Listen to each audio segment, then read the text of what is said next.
The Spanish flu or 1918 influenza pandemic was one of the deadliest pandemics in human history, caused by an H1N1 influenza virus.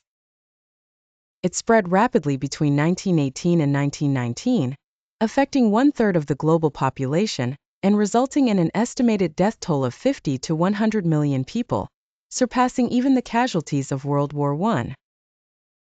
The exact origin of the Spanish flu remains unclear, but it was first identified in military personnel during World War I. Despite its name, the pandemic did not originate in Spain. Spain, being neutral in the war, did not have the same wartime censorship as other countries and was among the first to report the outbreak, leading to the misconception that it started there. The virus spread quickly due to the movement of soldiers during the war, crowded living conditions, and the lack of effective vaccines or treatments. It reached all corners of the globe, including remote areas like the Arctic and Pacific Islands. The Spanish flu was unusual in that it disproportionately affected young, healthy adults between the ages of 20 and 40, unlike typical flu strains, which often hit the very young and elderly the hardest.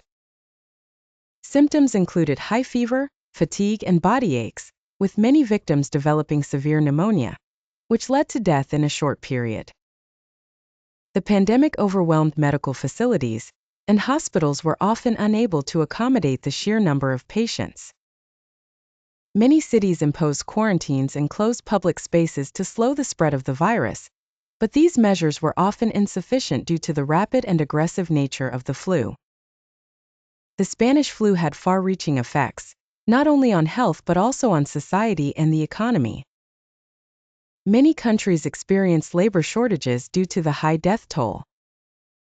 Social gatherings were banned, schools were closed, and public services were disrupted. In some places, the pandemic caused social unrest as people protested against government-imposed quarantines and restrictions. The Spanish flu highlighted the need for global cooperation in public health and the importance of preparing for pandemics.